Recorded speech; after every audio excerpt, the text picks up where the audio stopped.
제가 어제 예전에 우리 교회 오셔서 말씀을 전하셨던 그 카나다의 원주민을 선교하시는 그 선교사님을 점심에 잠깐 뵙고 여러 가지 많은 이야기를 좀 나누었습니다. 그분이 이제 그 카나다 이 서쪽에 이 던칸이라는 지역에서 더 한참 들어가는 그 섬에서 사역을 하세요. 카나다 원주민들을. 그런데 이제 얘기 과정 중에 이런저런 얘기하다가 제 이제 그 사이클에 딱 걸린 게 있어요. 많은 사람들이 휴가를 그 던컨이라는 그 지역으로 이 섬으로 이제 이렇게 휴가를 온답니다. 선교사님은 그러니까 많은 사람들이 그쪽이 아름답다고 찾아오는 거죠. 선교사님은 이제 그쪽에 사역을 하니까 휴가를 할 때 거기 있겠어요? 아니요. 도심지로 또 나갔어요. 도심지로 나가서 잠시 쉼을 갖고 이렇게 하니까 야, 그렇게 다른 사람들이 아름답다고 막 세계적으로 찾아오는 그 섬에 거기에 사는 분들은 휴가를 받으러 또 도심지로 또 나가고 이런 것이 우리 인간이 아닌가 싶어요. 이제 이렇게 생각이 됩니다. 우리 인간은 한계가 있다. 참 만족하지 못한다. 이 세상에 있는 것을 가지고 다 만족하지 못해요. 그래서 제가 내린 결론은 어제도 이렇게 얘기를 하면서 영적일 때 우리가 가장 행복하다. 이게 느껴집니다. 변화와 성숙하는 것이 가장 행복하고 이렇게 주의 성전에 모여서 영적으로 충만한 것이 정말 행복한 일이고 함께 아름답게 주의 나라를 꿈꾸고 비전을 놓고 함께 기도하고 이런 것이 세상에서 가장 행복한 것이다. 그래서 주님 제가 뭐라고 했죠? 세상에 반하지 말고 주께 반하신 우리 반석의 성도들 되기를 소망합니다. 그래서 우리가 변화하고 우리 예수님께서 우리에게 말씀하셨듯이 너희는 세상의 소금과 빛이라 말씀하셨어요. 빛은 장작이 자기가 자기를 태울 때 빛이 나오게 되고요. 소금도 자기를 녹여야 제맛이 나는 것이죠. 그러니까 주님께서 우리에게 이 세상에 말씀하실 때 너희들이 이 세상에 썩어지고 낮아지고 깨어지고 부서질 때 진정으로 하나님의 나라가 이루어지고 할렐루야 그리고 제대로 맛을 낼 수 있는 것이죠. 우리는 그러한 하나님의 나라를 경험하며 살아가는 것이 가장 행복한 것임을 아는 하나님의 백성들이죠. 그래서 어제 잠깐 이제 선교사님들 몇 분과 이렇게 만나면서 요즘에 그 아이들이 이렇게 말을 좀 비틀잖아요. 우리는 보통 멋있어 이러는데 요즘 이렇게 인터넷이나 방송에 보면은 멋있다는 말보다는 멋있어 이래. 멋있어. 선교사님들하고 가끔 이렇게 뵙고 말하면 참 멋있어요. 젊음을 다 불사르고 세상의 부귀영화 다 뒤로하고 하나님의 나라를 향해 달려가는 그들의 삶이 참 멋있습니다. 저는 우리 반석교 성도님들을 볼 때도 멋있어. 이렇게 새벽에 달려 나오는 거 쉽지 않고 이 코로나 전국을 뚫고 나오는 거 쉽지 않은데 하나님의 나라를 위하여 이렇게 기도하러 모인 백성들 정말 멋있습니다. 그래서 제가 여러분 직장 생활도 하시고 또 여러 가지 갈등 속에도 있고 한데 이렇게 새벽에 나오는 거 정말 멋있어요. 멋있어요. 아름답죠? 네, 서로 멋있어 한번 해보세요.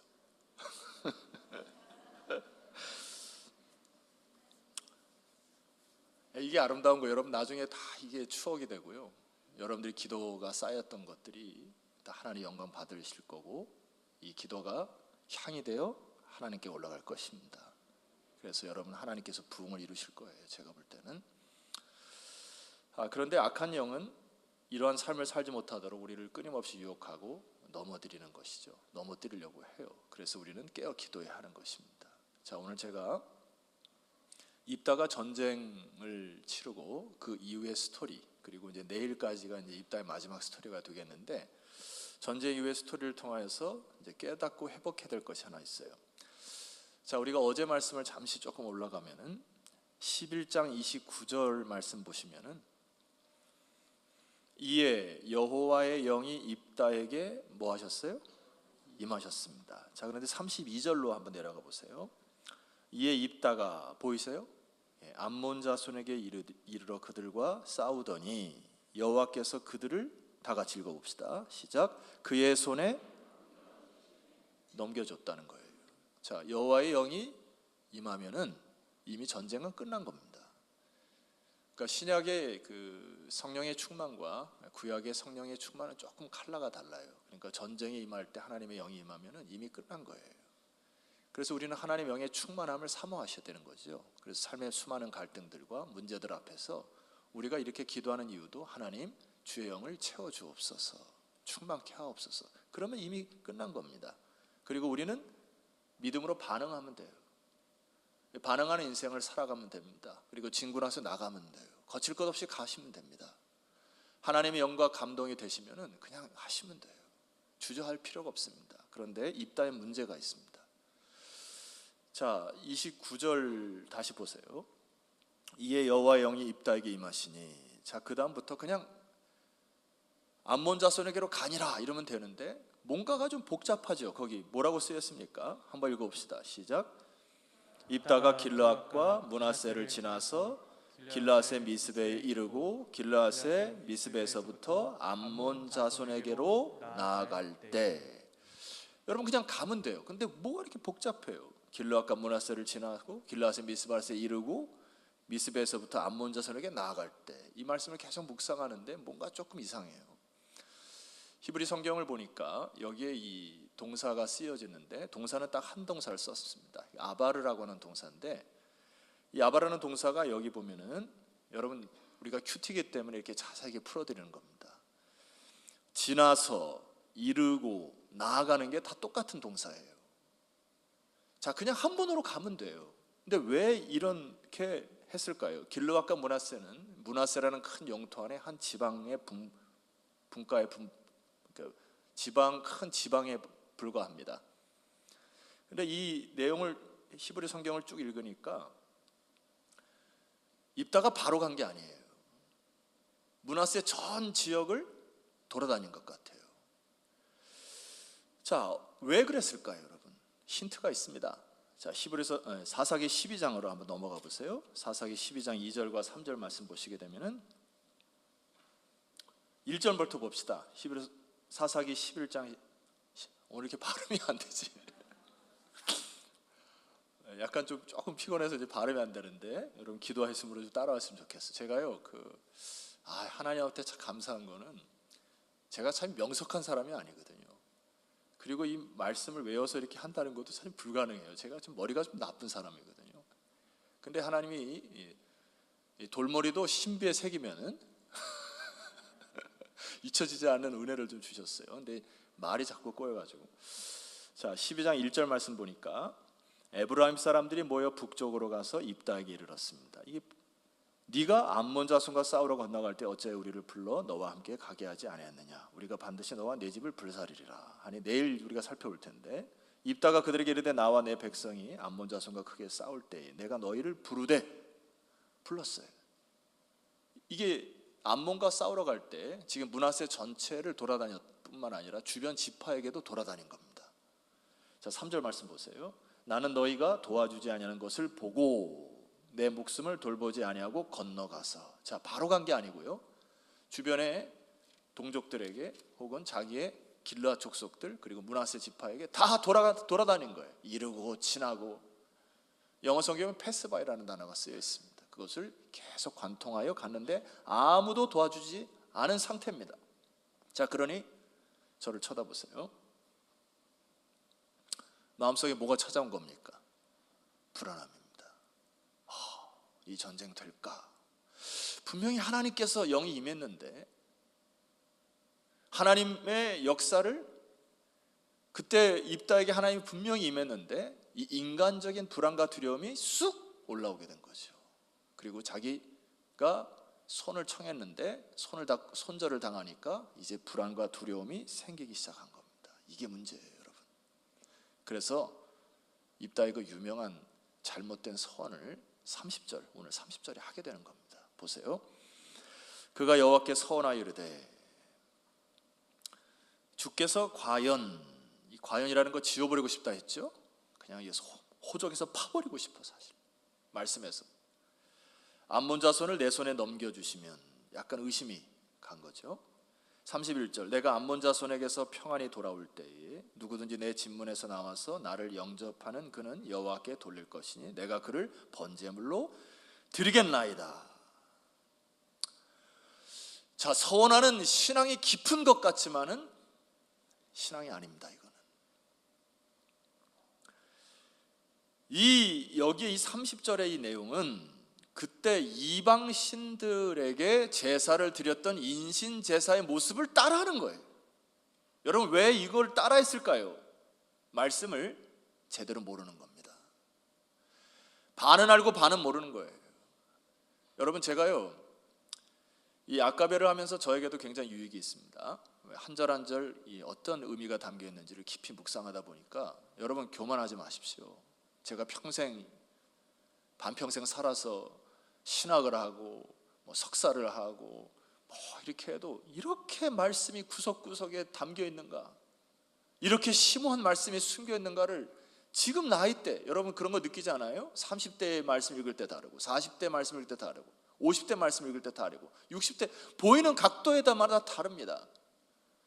하나님 말씀이 선포될 때 여러분 귀를 쫑긋하셔야 됩니다. 왜냐하면 자기가 안다고 하면서 넘어지거든요. 이게 지금 입다예요. 하나님 말씀을 제대로 모르는 겁니다. 레위기 18장 21절에 보니까 모세오경이 정확히 이렇게 나왔어요. 너는 결단코 자녀를 몰렉에게 주어 불로 통가게 함으로 네 하나님의 이름을 욕되게 하지 말라. 나는 여호와이니라. 주변에 있는 인신제사의 모습을 하나님이 가증히 여겨서 하나님이 그것을 하지 말라고 하셨어요.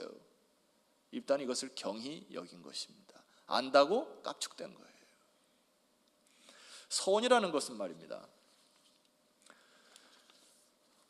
야곱이 베델을 해서 하나님을 만나고 그의 임재를 경험하고 할 때 서원 기도를 드려요.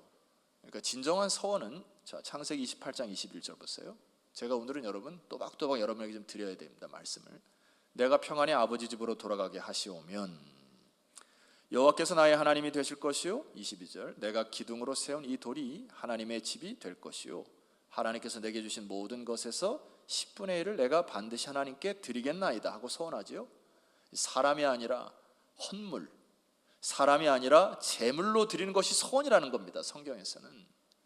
그런데 이방 풍습에 사로잡혀서 이방 풍습에 그대로 재현하는 것이 실수라는 얘기예요. 입단은 성경을 대충, 하나님의 말씀을 대충 안 결과에 큰 엄청난 위험과 악한 열매를 거두게 됩니다.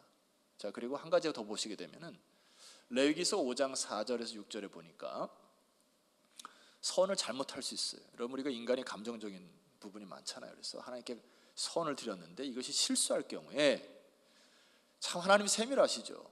네가 서원할 때 잘못할 수 있어. 그때는 속죄 제사를 드리고 너가 서원한 것들을 취소하라고 다 나와 있습니다. 예를 들어 여러분 여기 이 가운데에서 딸이 맞으라 하자로 나왔잖아요. 뭐 하면 됩니까? 엎드려야 돼. 하나님 앞에. 하나님 죄송합니다. 제가 하나님 앞에서 불경건했습니다. 이것을 취소해 주십시오. 하나님 취소해 주셨을 것입니다. 말씀을 안다고 하는 사람들이, 내가 평생 성경 공부를 했다는 사람들이 실수할 경우가 많아요. 왜냐하면 말씀은 여러분 머리로 받는 게 아닙니다. 그래서 저는 이런 단어를 우리 교회에서 좀 안 썼으면 좋겠어요. 성경 공부한다. 여러분, 공부라는 말 지겹잖아요.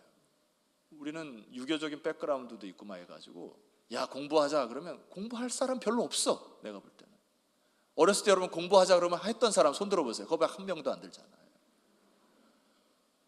이게 뭔가 공부한다 그러면 막 딱딱한 자리에 앉아가지고 막 무릎 꿇고 막 뭐 주경야독처럼 막 외워야 되는 것처럼 그렇게 막 성경을 지식적으로 공부하다 보니까 이게 성경을 공부하기가 두려운 겁니다. 또 공부. 우리 애들도 야 성경 공부하자. 안 해. 성경은 여러분 공부하는 게 아닙니다. 성경은 먹는 거예요. 영의 양식을 먹는 겁니다. 그래서 성경을 우리는 묵상한다, 성경을 먹는다, 이런 것을 바뀌었으면 좋겠어요. 그래서 뭐 성경 공부가 아니라 제가 아주 아침에 좀 이렇게 시간이 좀 없어가지고 기도하면서 우리 앞으로 뭐 성경 공부 이거를 좀 바꿨으면 용어를 성경 식단, 뭐 성경 양식 뭐 이렇게 좀 바꿔서 성경은 말입니다. 따라합시다. 머리로 받는 게 아니고 가슴으로 받는 겁니다. 그래서 이 가슴으로 성경을 먹으셔야 돼요. 그래서 그게 내 양식이 돼야 움직이는 겁니다. 입다의 첫 번째 이 실수는 하나님의 말씀을 너무 경히 여겼고 반밖에 몰랐다. 이게 실수예요. 자, 두 번째, 전쟁에 이기고 돌아오는데 그가 선한 것이 제대로 걸리게 돼요. 외통수에 걸립니다. 여러분 34절 보세요. 입다가 34절, 미스바에 있는 자기 집에 이를 때 보라 그의 딸이 소고를 잡고 춤추며 나와서 영접하니 이는 그의 무남 동료라. 35절 말씀 보니까 이 부분은 함께 읽어봐야 됩니다. 제가 여러분과 함께 두 번째 씨름해야 될 본문이에요. 시작. 입다가 이를 보고 자기 옷을 찢으며 이르되 어찌할꼬 내 딸이요 너는 나를 참담하게 하는 자요 너는 나를 괴롭게 하는 자 중에 하나로다. 내가 여호와를 향하여 입을 열었으니 능히 돌이키지 못하리라. 여러분 뭔가 조금 다른 센스가 좀 발동되지 않습니까? 지금 자기 딸이 죽게 생겼어요. 근데 기도의 내용이나 이 외치는 말이 철저히 자기중심적입니다. 다시 보세요. 입다가 이를 보고 자기 옷을 찢으며 이르되 어찌할꼬 내 딸이여. 자, 여기까지는 괜찮았어요. 너는 나를 참담하게 하는 자다. 내가 괴로워 죽겠다. 너는 나를 괴롭게 하는 자 중에 하나로다. 내가 여호와를 향하여 입을 열었으니 능히 돌이키지 못하리라. 지금 딸의 안위보다, 딸의 생명보다 자기의 상한 심령, 자기의 아픈 것이 더 앞서요. 지금 입다는 자기 감정에 확 빠져 있는 것 같습니다. 이거를 이제 심리학적 용어로 여러분 지금부터는 잘 들으셔야 됩니다. 자아도취라고 해요. 우리가 여러분 아는 단어 자아도취. 경박한 단어로는 자뻑. 효과가 별로 없어서 계속 해보겠습니다. 심리학적 용어로는 자기 연민, 자기 애적 성격 장애. 입다에게는 성격 장애가 있는 겁니다. 자, 제가 이번 주에 책을 하나 읽은 것이 심리학 책인데요. 그 안에 내용에 보면 입다를 가장 잘 설명해 주는 정의가 있어요. 여러분 잘 들어보세요. 자기 애적 성격 장애가 강한 사람들은 공통적으로 자아의식과 체면의식 그리고 그로 인한 자존심이 매우 강한데 그 이면에는 수치 정체성이 자리 잡고 있다. 수치 정체성이 자리 잡히고 있어가지고 이것이 자존심을 건드려 버릴 때 확 일어나는 거예요. 자, 인간에게 가장 큰 욕구는 이거는 입다를 그 책을 읽다가 입다구나라는 딱 떠오른 게 보세요. 인간에게는 가장 큰 욕구는 다른 사람들에게 인정과 사랑을 받고 싶은 욕구가 아닐까 합니다. 그러나 그것이 욕구를 넘어 자기 결핍에서 나오는 욕망과 환상이 되면 그 또한 중독이 됩니다. 이를 인정 중독 또는 영웅 구원자 중독이라고 합니다. 여러분 결과적으로 이 입다가 지금 자기 결핍으로 인해 나오는 중독 증세가 이 동전의 양면과 같아요. 다른 사람에게 인정을 받으려고 하는 그 인정 중독적인 성향을 갖고 있는데 이게 인정을 받지 못하니까 욱하는 거예요. 자기 결핍 속에서 다른 사람에게 영웅이 되어야 되고 다른 사람을 내가 구원해내야 되는 모든 것을 자기의 파워로 갖고 있는 이 영웅적인 스토리의 주인공이 되어야 되는데 지금 그게 안 되는 겁니다. 5점이 남은 거예요, 자기 인생에. 그러니까 욱하게 되는 거예요. 여러분 결론적으로 입다의 일생을 다시 한번 보셔야 됩니다. 여러분 입다는 누구의 아들이었죠? 기생의 아들입니다. 심리학적으로 이러한 그 중독적인 현상은 어렸을 때 자라왔던 수많은 환경이 축적되어 중독 성향이 나타날 확률이 높다는 이야기예요. 그렇다면은 기생의 아들로 태어났을 때 어렸을 때 무엇을 보고 자랐을까요? 이 입다는 그냥 생각을 해보세요. 타락한 사람들, 기생집을 드나드는 남자들, 최하층민과 삼류 인생을 살아가는 성적 타락하는 사람들을 많이 보고 자랐을 것입니다. 입다는 그들의 어두움, 인간의 더럽고 추악한 모습들을 어렸을 때부터 많이 보고 자란 겁니다. 자, 뿐만 아니라 이 아이가 컸을 때 세월이 흘러서 주변의 형들이 그를 쫓아내죠. 이유가 뭐였죠? 너에게는 기업을 줄 수 없다. 기생의 아들로 태어났기 때문에 이제는 유산 받을 자격이 없으므로 쫓겨남을 당하죠. 자, 쫓겨남을 당하면서부터 뭐를 경험하게 됩니까? 가난함을 경험하게 됩니다. 가난을 극복하고자 노력하는 수많은 과정 속에서 이 입다는 사회의 염증을 느꼈을 거예요. 이 가난이 왜 우리 가정에만, 왜 나에게만 가난이 이렇게 있어가지고 사람을 용서하지 못하는 그 쓴뿌리들이 입다에게 가득가득 쌓아지기 시작합니다. 뿐만 아니라 성경을 통해서 입다를 우리가 조명할 수 있는 것은 잡류들과 살았다 했어요. 말보다 주먹이 앞서는 사람들과 산 겁니다. 그러니까 이 안에는 법과 질서도 없이 주먹에 센 사람이 살아가는 그런 잡류의 하층 인생에 살아간 거예요.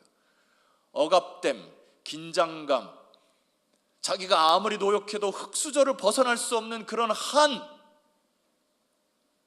내 가정은 왜 이렇고 나는 왜 이 모양이고 아무리 노력해도 저 인류의 인생을 갈 수 없는 그 하층민의 삶, 이 안에 평생 수치심으로 입다는 살았을 겁니다. 자, 수치심이 자기 연민으로 발전을 합니다. 자기 결핍에서 나오는 욕망이 이제는 영웅 혹은 구원자 중독까지 이르게 된 것이에요. 모든 것을 자기가 처리해야 되고 내 말을 듣지 않으면 안 되고 내가 했던 것에 누가 뭐라고 하면 수치심을 겪어서 영웅이 되어야 하고 어렵고 힘든 사람은 자기가 가서 꼭 구원해야 되고 하는 이런 중독 증세에 있다고 봅니다.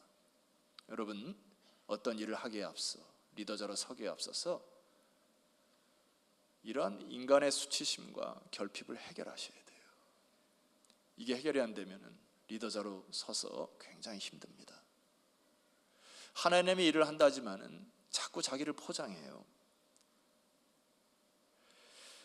자, 제가 이 아까의 시간을 통해서 이번 주에 그 메이라고 하는 심리학자가 상담사인데 우리 인간이 95%가 다 중독 성향을 갖고 있다 이렇게 얘기했던 거 기억나십니까?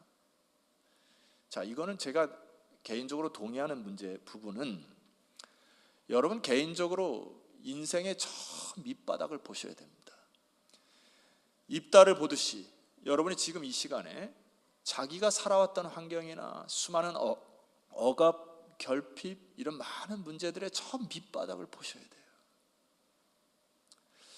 제가 어렸을 때 시골에 자라서 여러 가지 많은 것을 경험해 볼 때 이런 것 같아요. 여러분 오해하지 말고 들으세요. 제가 여러분을 기도하면서 오늘 제 결론을 좀 맺으려고 하는데 성경을 보면서도 이런 것들이 좀 많이 일어나게 되는데 제가 이렇게 좀 예화를 드리고 이제 함께 좀 찬양하고 기도할까 하는데 어렸을 때 이렇게 시골길을 가게 되면은 큰 웅덩이들이 비가 오고 나면은 웅덩이들이 이렇게 있죠. 그리고 논두렁 같은 데 가시게 되면은 여러분들이 막대기를 가지고 이제 논두렁 같은 데 이렇게 가시면 깨끗해요. 겉으로 보기에는. 근데 논두렁에 있는 그 물을 이렇게 희지기면 어떻게 됩니까? 속에 있는 것이 이렇게 더럽게 올라온단 말이에요. 겉으로 보면 참 깨끗한데 웅덩이는 고기가 살 수 없어요. 그 상태로 놔두면 물은 썩습니다. 이런 상황이죠. 어떻게 해야 됩니까? 그 물을 살리려면 속에 있는 쓰레기와 더러운 것들을 퍼내셔야 돼요. 그리고 물꼬를 트셔야 됩니다. 위에서 아래로 물꼬를 트셔야 돼요. 그래야 물이 살아나는 거예요. 새로운 물을 받고 그 물이 흘러가서 그 물을 살려야 됩니다. 우리가 이 새벽 기도를 왜 하는 거죠? 여러분 우리는요, 제가 구원에 대해서 얘기하는 게 아니에요. 하나님께서 여러분에게 성령으로 임재하신 이 구원은 한번 주님께서 인치신 분은 하나님 포기하지 않습니다. 믿습니까? 그런데 우리가 인생을 살아가면서 이렇게 살아온 환경, 문화 이런 것에 끊임없이 영향을 받고 사단이 끊임없이 여러분에게 유혹을 하고 계속 더러운 것을 보내기 때문에 이것을 퍼내지 않거나 물꼬를 터주지 않으면 썩게 돼 있는 겁니다. 사는데 사는 게 아니에요. 세상 사람과 같이 섞여 사는데 다르게 살지 못합니다. 하나님의 영으로 숨을 쉬어야 되는데, 내가 세상의 소금과 빛이 되어야 하는데 세상의 영향을 받아요. 그 문화에 그냥 섞여 살아요. 문화에 잠식됩니다. 그리고 나는 그리스도인이라 얘기해요. 그러니 얼마나 힘들어요. 여러분, 오늘 이 시간에 여러분의 밑바닥을 보셔야 돼요. 내 안에 어떠한 결핍이 있었고, 내 안에 어떤 욕구가 있었고, 이성복 시인이 쓴 그 시 중에 그날이라고 하는 이 시가 있는데, 이 식구 가운데 하나님께 이런 게 있습니다. 모두 병들었는데 아무도 아프지 않았다. 다시 한번요. 모두 병들었는데 아무도 아프지 않았다. 이게 무슨 말이에요? 어떤 사람이 저 사람 분명히 병들었는데 나는 괜찮아. 분명히 저 사람 마음속에 정신적인 문제가 있는데 나는 괜찮아. 병원에 안 갑니다. 치료받지 못하는 겁니다. 제가 지난주에 설교 말씀 드렸을 때 아프니까 복음이다, 아프니까 청춘이다를 아프니까 복음이다, 기억나시죠? 얘기를 하면 좀 끄덕이거나 기억난다고 표현해 주세요. 자, 아프니까 복음이다라고 했는데 자기는 아프지 않다고 하니까 말씀 앞에 무릎 꿇지 않는 겁니다. 나는 괜찮다, 난 이 정도면 괜찮아 하니까 성령께 무릎 꿇지 않는 겁니다. 나는 이 정도 사람으로 괜찮게 살아가고 있어, 자꾸 자기 체면을 거는 겁니다. 이 정도면 됐지 포장을 하는 거예요. 아니요. 윌리엄 제임스라는 이 심리학자의 이 책에 보면 이렇게 되어 있습니다. 제가 이 부분을 오해하지 말라는 부분인데 한번 읽어드릴게요. 문제가 없는 듯한 보통의 인생을 살다가 끝내는 한 번 태어나기보다는 병든 영혼으로 두 번째 삶을 다시 사는 거듭나기 인생이 더 중요하다. 다시 거듭 말씀합니다. 제가 구원의 말씀에, 구원의 그 확신과 불확신, 이 말씀을 드리는 게 아니에요. 이 윌리엄 제임스라는 이분이 다시 한번 보시게 되면은, 내가 주 안에서 여러분 본 어게인 한번 하셨어요. 여러분 예수 그리스도 믿습니까? 점검합시다. 예수 그리스도 믿습니까? 오늘 구원의 확신 한번 해볼게요. 여러분 이 믿음이 여러분에게 오지 않고 성령께서 여러분에게 주신 건 믿습니까? 예수 그리스도가 여러분의 영혼의 구세주임을 믿습니까? 이 세상은 주님이 재림할 때 모든 것이 끝날 것을 믿습니까? 그러면 천국은 누가 가요? 예수 그리스도를 내 마음속에 모신 사람들이 그리스도의 의의 옷을 입어 갑니다. 죽음을 두려워할 이유가 없죠, 우리는. 그런데 병든 영혼으로 두 번째 삶을 다시 사는 거듭나기 인생이 뭐예요? 이거를 영어로 표현하면은 twice born again이라고 얘기를 합니다. 이거를 내가 구원을 받았는데 구원받은 것으로 만족하지 아니하고, 제가 다른 말로 표현하면은 구원받은 백성으로 이제 하나님 자녀답게 살기, 구원에 만족하는 게 아니라, 여러분 인격적으로 주님을 만난다는 말 많이 들으셨죠? 주님 성령의 감동을 받아서 이 영혼이 변화를 받아 새로운 인생을 산다는 소식 많이 들으셨죠? 내가 초등학교 때, 중학교 때 언제 주님을 영접했는데 그냥 구원받은 기쁨으로 이렇게 살아가는 게 아니라 성령을 인격적으로 만나고 나서 이 사람이 변화를 받아 새로운 인생을 산다는 말씀 들으셨죠? 그것이 twice born again이라는 뜻입니다.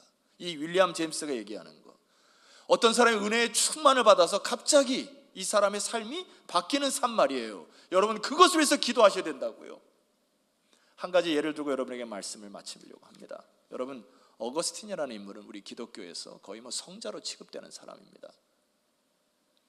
고전을 많이 쓰셨죠. 어머니 모니카 밑에서 자랍니다. 겉으로 비춰질 때는 이 사람이 승승장구한 것 같은데 그렇지 않아요. 부모의 성격 차이로 어렸을 때 많은 갈등을 빚습니다. 잘 들으세요.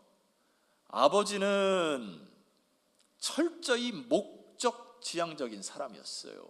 세속적인 성공에 목표 지향적이기 때문에 너는 이렇게 살아 하고 아이에게 끊임없이 추궁했던 사람이 아버지입니다. 어머니 모니카는 굉장히 신앙의 위대한 인물로 알려져 있지만은 그렇지 않습니다. 아들과의 갈등 속에서 자기 집착적인 신앙의 강박 강박증 현상이 어머니에게 있었던 거예요. 그래서 아이를 너는 이렇게 살아야 돼, 저렇게 살아야 돼 계속 닥달질한 거예요. 이 아이가 못 견딥니다. 부모에게 인정받지 못해요. 그러니까 청소년기 시절에 성적 중독으로 타락의 일생을 살다가 청년기에는 세속적 성공에 20대에 교수가 됩니다. 30세에 주님을 만나요. Twice born again. 이때 어거스틴을 성령께서 터치하셨을 때 말씀으로 그를 만나십니다.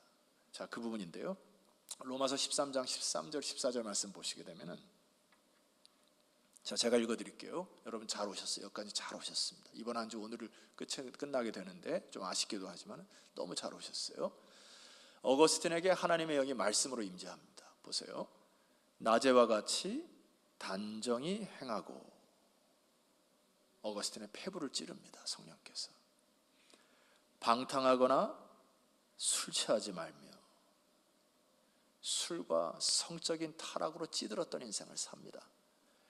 음란하거나 호색하지 말며 다투거나 시기하지 말고 오직 주 예수 그리스도로 옷 입고, 할렐루야, 정욕을 위하여 육신의 일을 dom하지 말라.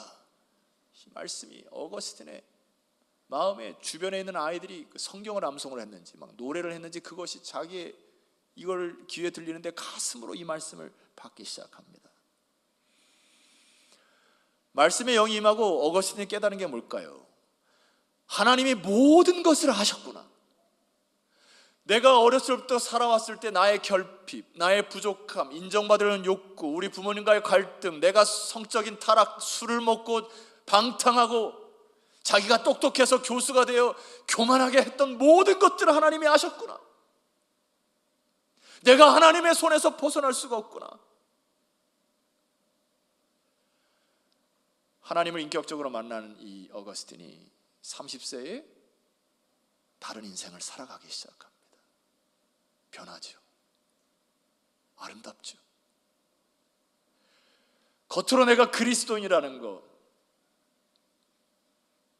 내가 직분자라는 거 내세우지 않고 소금과 빛의 역할을 감당하는 크리스찬들이 되기를 주의 이름으로 축원합니다.